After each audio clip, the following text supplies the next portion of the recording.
Un gusto en saludarles, estimada audiencia. Una vez más estamos acá en nuestro espacio de conversación de filo, ya hacía falta este espacio. Y en esta ocasión le hemos llamado Retomando, Hablando la Plena.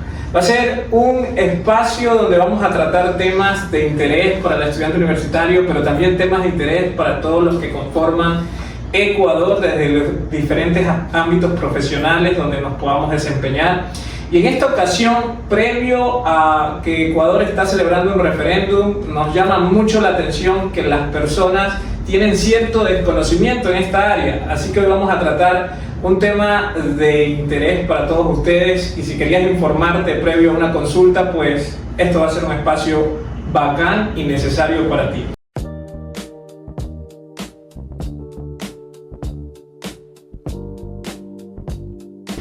Y no estoy solo, hoy me acompaña el abogado José Manuel Portugal, director de la carrera de Derecho de la Universidad Internacional del Ecuador. Un honor que nos acompañe, abogado, bienvenido.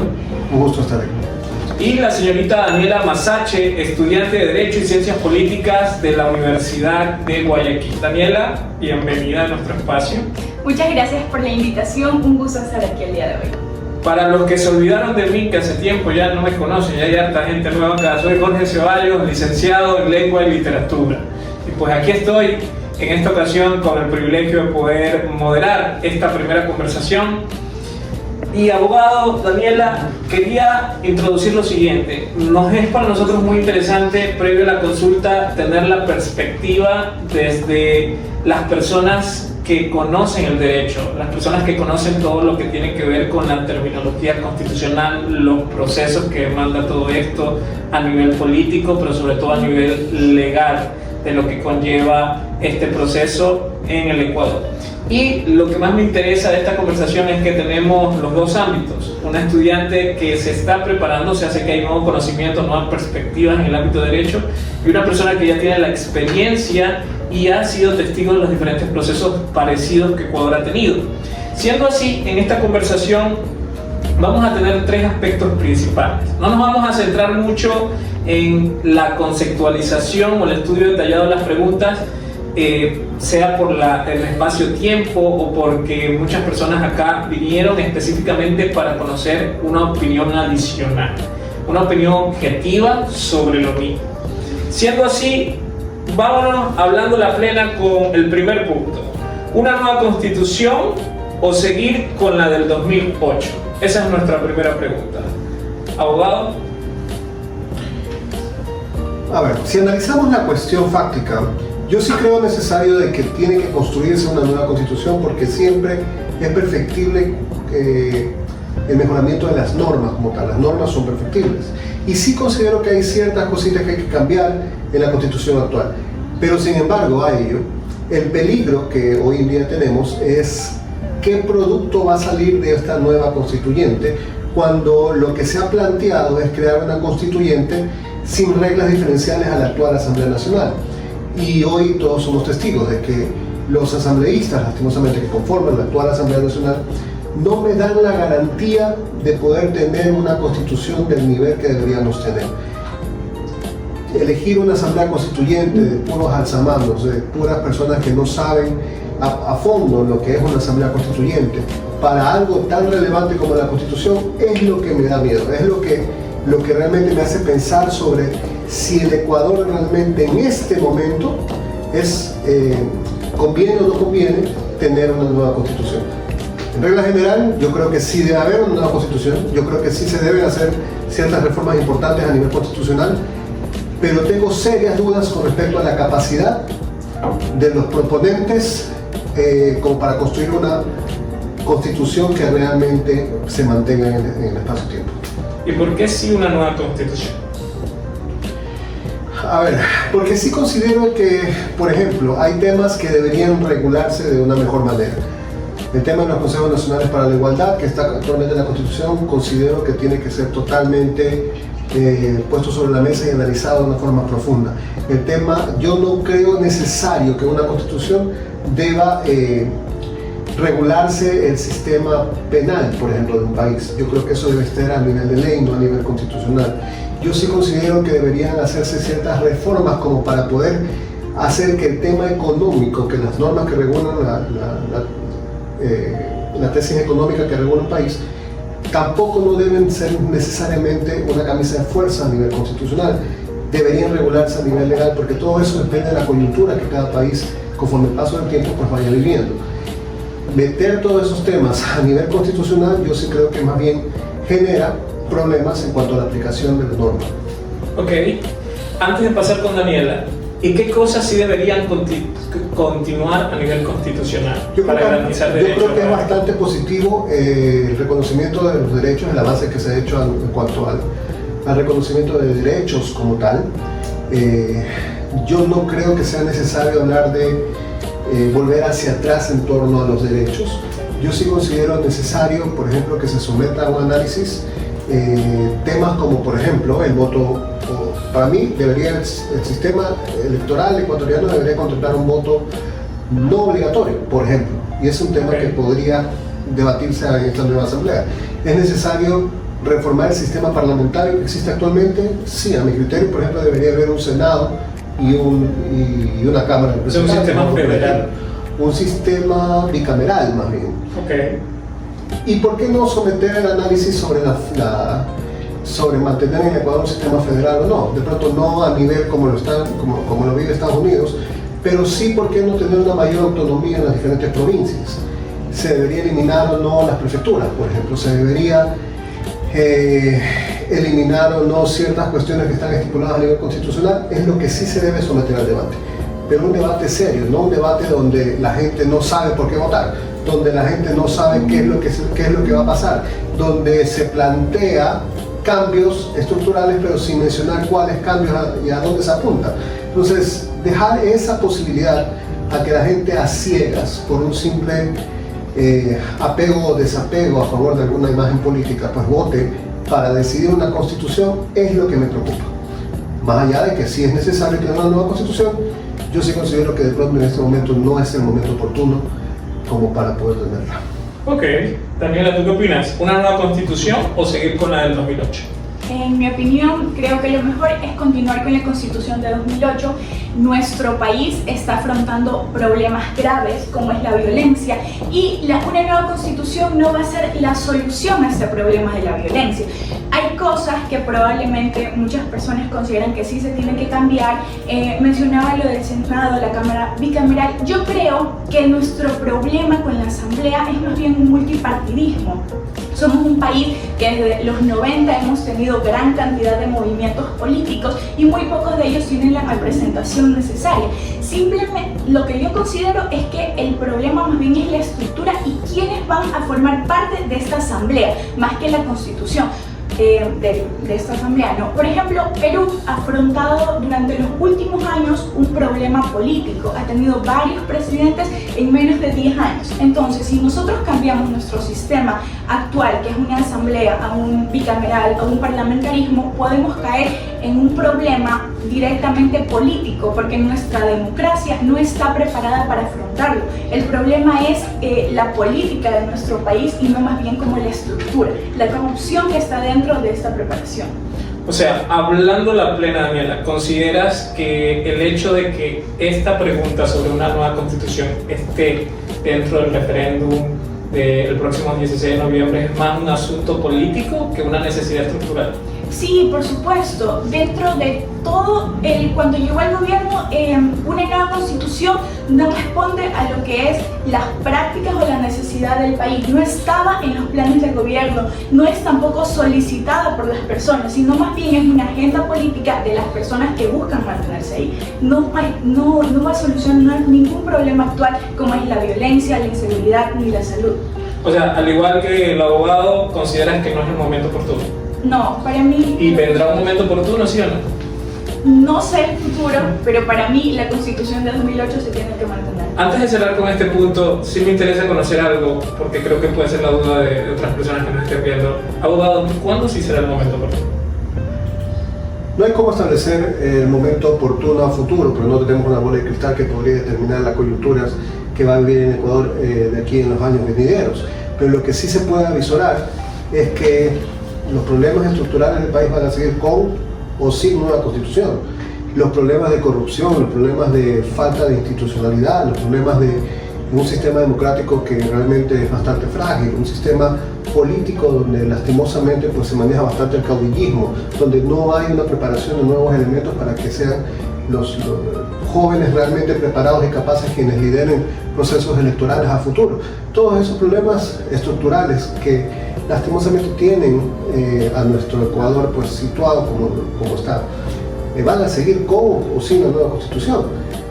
Más allá de eso, yo sí considero que la coyuntura como tal, yo sí, a ver, si es que gana el sí, en el eventual caso de que gane el sí, y se arma una nueva asamblea constituyente, yo creo que lastimosamente, porque la estrategia del actual gobierno ha sido polarizar entre los buenos y los malos, entre los que están conmigo y los que están sin mí, los que están a favor y los que están en contra. Esa polarización más las reformas que se hicieron en el sistema electoral no hace mucho, van a hacer que el manejo interno de la Asamblea Constituyente nueva sea prácticamente imposible que llegue a un acuerdo en las 2/3 partes como lo establece la normativa de la convocatoria. Por ende, existe una alta probabilidad de que no se pongan de acuerdo o de que el producto que salga de esa constituyente no sea lo suficientemente bien aceptado por la gente y pase el fenómeno que pasó recientemente en Chile, por ejemplo, que trabajaron para crear una nueva constitución y lastimosamente al momento de votar la gente no estuvo de acuerdo y no pasó. O sea, yo sí avisoro que algo similar podría lastimosamente estar pasando en el Ecuador. Ojalá que no, porque repito, más allá de las posturas partidistas, más allá de la visión a favor o en contra del actual presidente, yo sí considero que nosotros todos debemos tener una visión de país donde realmente vayamos en conjunto a luchar por las problemáticas sociales que realmente tenemos y que busquemos las soluciones como para poder realmente superarnos como patria, superarnos como país y llegar a ese acuerdo, porque la Constitución no es más que un acuerdo global nuevo, es como, por eso se llama Constitución, donde se va a constituir una nueva república.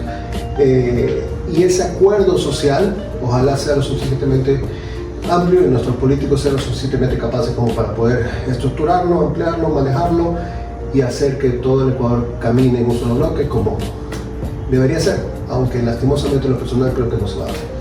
Ambos coincidieron en algo en este punto. Ambos me mencionaron, no podemos predecir el futuro. Usted me mencionó, no tengo la bolita de cristal, pero les pregunto, hablando la plena, que más personas del ámbito de derecho, del ámbito legal, estudiantes de ciencias políticas, futuros profesionales en esa área, sean los que se involucren en toda esta representación política y no suceda como en la actualidad, donde creo que hay muchas personas que nos representan que no tuvieron la preparación en esa área. Cuando esas personas, como ustedes, estén involucradas dentro de esos escenarios de participación, esa ya sería una buena señal para que exista una nueva constitución. ¿Sí o no? Eso dudo mucho que pase. A ver, si hoy en día, por ejemplo, existía una de las preguntas casualmente que se va a someter a consideración del pueblo ecuatoriano este domingo, es precisamente la eliminación del fondo partidario del fondo que tienen los partidos, ¿verdad? Ese fondo significaba, o mejor dicho, servía para que los partidos políticos tengan recursos públicos para capacitar a la gente en procesos de formación, precisamente para eso. Y no se lo hizo. Ahora, sin ese dinero, mucho menos se lo va a hacer. Entonces, lo más probable es que precisamente no existan esos cuadros a futuro, precisamente porque no les conviene. A los políticos no les conviene tener cuadros internos como para poder pelear ciertos liderazgos. Hay un tema, por eso que hablaba hace un momento, de un tema de caudillismo. Aquí, lastimosamente, nuestro sistema democrático tiene caudillismos en los diferentes partidos. No vivimos realmente una democracia interna en los partidos políticos como para poder salvaguardar o asegurar el cambio generacional en cuanto a liderazgos. Eso no ha pasado. Ahora, con menos dinero, si que ganen en esa pregunta, tampoco va a pasar. Por ende, no hay mayores,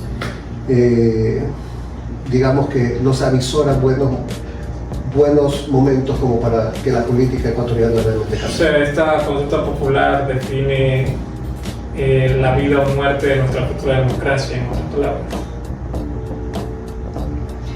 Podría ser, contestando un poco la pregunta anterior, solo hay que ver hasta ahora las personas que han mencionado para este nuevo constituyente. El gobierno actual ha mencionado a su mamá, que es la asambleísta que tiene más faltas. Daniel también mencionó al presidente, que no es un jurista, y está la fiscal Diana Salazar, que sabemos que se suponía que estaba dentro de un poder del Estado y esta tenía que ser autónoma, pero aún así se vendió al gobierno, ahora forma parte de su lista y está como diplomada. Entonces yo creo que si ya vemos estos cuadros de formación, quienes van a participar en una constituyente, ya nos da un poco este conocimiento, una puerta de saber cuáles son las personas que van a formar parte, que no son juristas, que no son académicos, son gente de ese mismo gobierno que va a buscar leyes a su beneficio.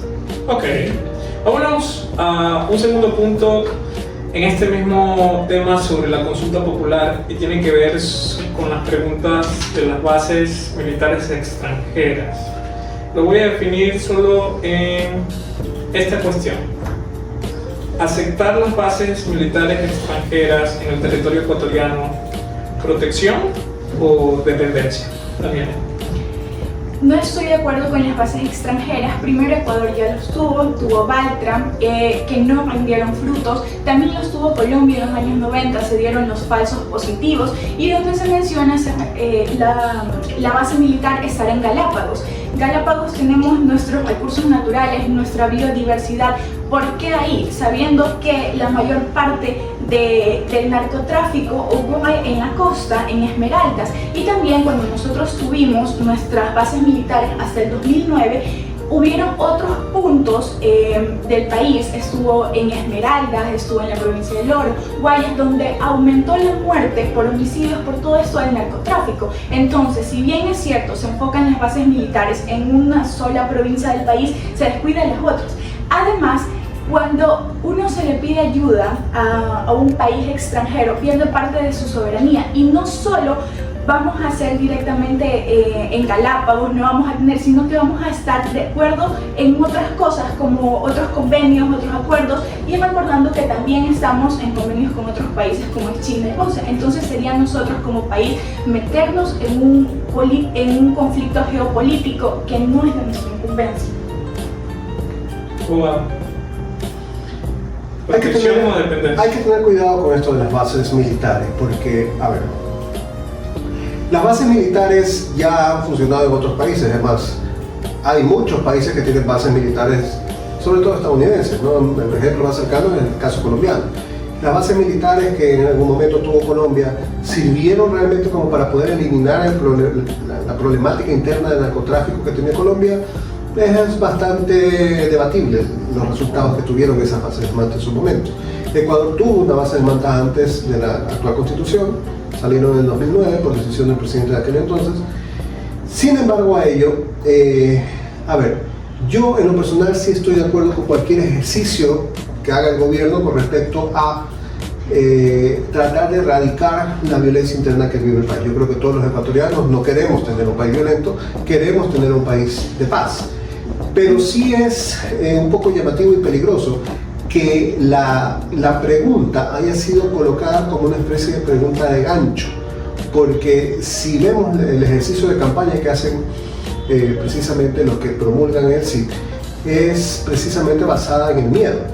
La campaña es basada en el miedo. La gente tiene miedo a la delincuencia, miedo a los robos, miedo a la extorsión, a los asaltos, a todo lo malo que está pasando hoy en día, porque es indudable que el nivel de violencia interna que tiene el Ecuador está batiendo cualquier récord que hayamos tenido previamente. Esa precisamente campaña de miedo es la que fortalece. Vota así para tener más seguridad, es lo que se escucha generalmente. Pero esa pregunta que sirve como gancho precisamente para tratar el tema de delincuencia como principal motivo para poder cambiar la constitución y hacer todo lo que el gobierno en teoría quiere hacer, sí es un poco peligroso porque desvirtúa lo que realmente se busca con estas bases militares. La gente se imagina que, por ejemplo, vamos a tener a G.I. Joes caminando por todo el país tratando de masacrar a todos los delincuentes que encuentren por ahí, y eso no es el objetivo. Las bases militares como tal tienen otra función. una función mucho más de control, incluso por ejemplo en el espacio marítimo o en el espacio aéreo, como para poder precautelar que no haya salida de esta mercadería que hace daño, estas drogas que salen por nuestras fronteras. Y sin embargo, hay que tener también en cuenta que si se hace lo mismo que se hizo antes de la existencia de la actual Constitución, hay algunos temitas que también hay que poner en consideración. Por ejemplo, ¿dónde van a ser estas bases? ¿Con qué países nomás se van a hacer estos acuerdos? ¿Qué se busca o qué se garantiza con estos acuerdos? Recordemos que las bases militares antes, por ejemplo, los militares que venían a ocupar las bases militares que existían antes en el país, la base militar de Manta, puntualmente, tenían alguna especie de trato especial. Si cometían algún delito, por ejemplo, no podían ser juzgados con las leyes nacionales, tenían que ser juzgados con las leyes extranjeras, las leyes de Estados Unidos. Es decir, tenían ciertas como que digamos que ventajas que podrían de cierta manera pues ser un peligro al fin de cuentas. Entonces no es un tema que, primero no es un tema que va a garantizar que vienen los gringos y se acaba la delincuencia interna, no. No es que si es que no vienen las bases no va a haber cooperación. Actualmente existe cooperación internacional en diferentes aspectos, existe intercambio de inteligencia, existe donaciones de equipos, existen diferentes mecanismos como para poder lograr intercambios. ¿A Estados Unidos le interesaría venir? Sí, porque Ecuador es una ubicación geopolítica importante para cualquier otro conflicto que pueda llegar a tener desde un punto de vista ya geopolítico macro. Por ende, sí es un tema que hay que pensarlo bastante, es un tema que, repito, está ahí porque le conviene al Estado hacer campaña en virtud del miedo para que la gente crea que votando sí va a obtener la seguridad que tanto espera, pero olvida que hace un año también hubo una consulta popular con varias preguntas relacionadas al tema de seguridad, donde ganó el sí, y hoy en día lastimosamente estamos peor que antes. Entonces, no es garantía. Ok, para ir cerrando con este espacio de conversación, me gustaría preguntarles si la cantidad de asambleístas influye directamente en la calidad de la Asamblea Nacional, ¿sí o no? Ahí yo considero que no. Disminuir el número de asambleístas no es igual a tener una mejor asamblea, sino más bien va a ser que ciertos gobiernos o ciertos partidos que tienen mayor número y representación puedan estar simplemente esos políticos de esos partidos, que eso no quiere decir que es bueno o que van a ser asambleístas de calidad, porque la pregunta nunca va dirigida a mejorar o que quizás los asambleístas que vayan tengan un título universitario, sean abogados o sean juristas. Nunca va enfocado en eso, sino directamente a disminuir la representación. Entonces, si nosotros queremos mejorar la calidad, lo que tenemos que hacer es cambiar la estructura de quienes pueden participar en la asamblea. Entonces, cantidad y calidad no es igual. Lo que sí se tiene que hacer es fomentar la escuela de liderazgo. Tengo entendido que la asamblea tiene una preparación, tiene una escuela legislativa. Entonces esas cosas son las que se tienen que fomentar para mejorar la calidad de la asamblea, no disminuir, porque ahí puede pasar de que provincias que tengan menor número de habitantes se vean perjudicadas en proyectos de ley o que no puedan tener la representación que merecen. Entonces, no. Abogado.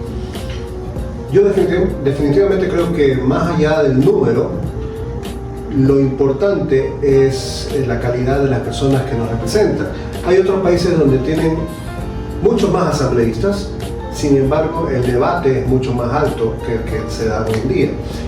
Hoy en día, lastimosamente, y no hablo de la actual Asamblea Nacional, sino también de las anteriores recientes, nuestra Asamblea Nacional, o al menos yo en lo personal, no me siento representado en la Asamblea Nacional porque no siento que hay un verdadero debate sobre lo que conviene o no conviene al país, sino más bien hay pugnas, show mediático, hay indirectas que se lanzan entre ellos y disputas absurdas que más parecerían entre politiqueros que realmente, y no representantes del pueblo como realmente deberían ser. Entonces, yo sí considero que el principal problema que tenemos en nuestro sistema parlamentario, más allá de que debería, a mi criterio, ser bicameral, como para que se haga una verdadera diferencia en cuanto la asamblea de primer nivel y a la asamblea de segundo nivel, un senado o algo por el estilo.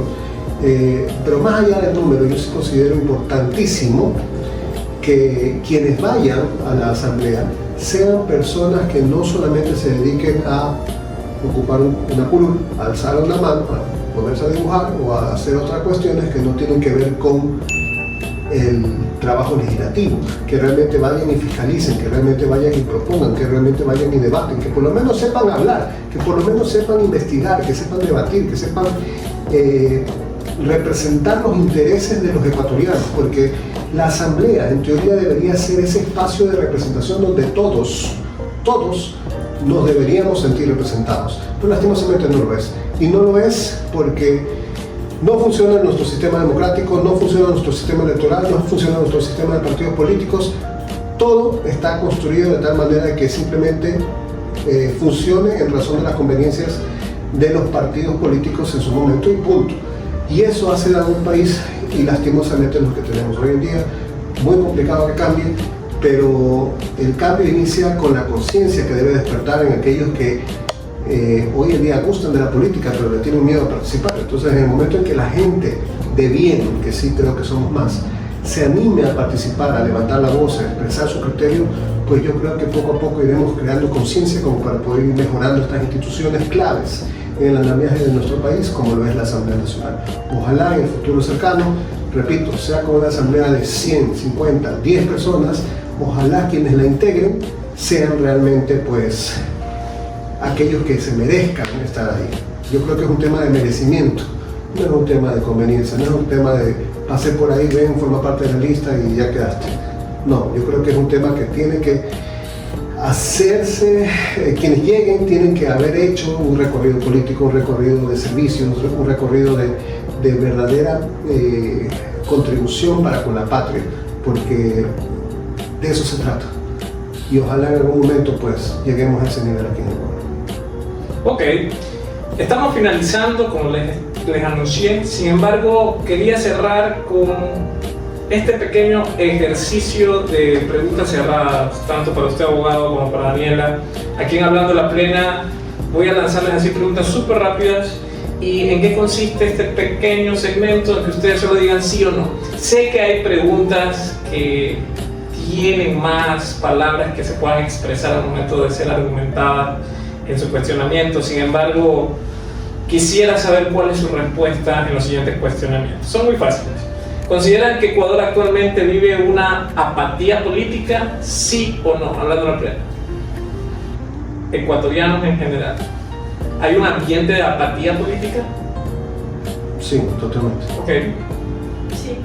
Ok. ¿Consideran que los estudiantes de Derecho o las futuras personas que se desempeñan en el ámbito legal deberían participar con mayor fuerza en el escenario político? ¿Sí o no? Sí, por supuesto. Sí, aunque no solamente ellos, pero sí. Si se dan cuenta como que un abogado solo diga sí o no es algo muy difícil aquí. Ok. Cerremos con esto, ahora sí. Sé que he dicho cerremos como 3 veces, pero este sí es la cerecita del pastel. Quisiera, abogado, Daniela, que ustedes puedan mirar a la cámara e invitar a las personas, a los que nos escuchan. Sé que aquí hay gente que quizás no está totalmente conectada con la terminología legal, constitucional. Son personas trabajadoras, estudiantes, personas que si nos están viendo es porque están interesados en el futuro del país. De forma práctica, ¿cómo consideran que el resto de ecuatorianos o todos los que estamos oyendo acá podríamos involucrarnos más en el bienestar de nuestra nación? ¿Qué consejo nos darían? Bueno, ocupen espacios públicos, políticos, los más pequeños que sean, barriales, universitarios, escolares, académicos, absolutamente todo es político. Las pequeñas acciones que nosotros hacemos contribuyen a grandes obras. Entonces, ¿cómo pueden esta formación?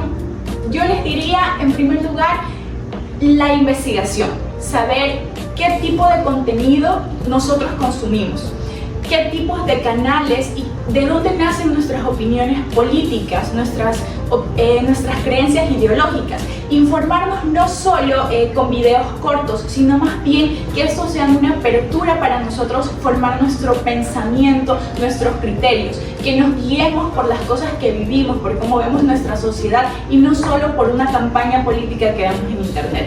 Entonces yo los invito a participar, a fomentar el debate político, que eso es lo que va a permitir que nuestro país pueda tener una mejor política, no solo una corrupción y solo aquellos que están ya en este mundo, que tienen el capital económico para estar en él. Perfectísimo, Daniela. Abogado, cerrando con broche de oro. Que el miedo no te limite. La participación activa de la ciudadanía es la puntal clave como para cambiar la actual concepción de lo que tenemos aquí en el Ecuador como política. Que la participación de aquellos que creemos que la política es una cuestión de servicio, que creemos que la política es una cuestión necesaria como para mejorar la realidad local, no desmaye, que la participación de nosotros como tal no se vea obstaculizada por malas prácticas que lastimosamente se dan hoy en día en los que, para bien o para mal, ejercen espacios de poder. Que no te decepcionen todo lo que ves hoy en día en las noticias, en las redes sociales y en todo lo que nos enteramos día a día. Por el contrario, que todas aquellas cosas negativas que tú ves te motiven para cambiar la situación real. Mientras más entremos en conciencia de que podemos hacer algo por nuestro país, va a ser mucho mejor para el futuro. Recuerda que la inactividad de los buenos es lo que permite que los malos ocupen los espacios de poder hoy en día. Así que solamente queda en ti, como estudiante, como profesional, poder activarte, levantar tu voz y ser parte de la construcción de los procesos y de las políticas públicas que se debaten hoy en día. Gracias. Qué buena manera de cerrar hablando la plena. Les invito a que las puedan seguir en nuestras redes sociales de Filo, en Instagram, Facebook y TikTok. Vamos a estar tratando diferentes temas y vamos a invitar a profesionales de las diversas áreas. Hoy, muchas gracias, abogado, Daniela. Ha sido un gusto poder compartir con ustedes. Hasta la próxima.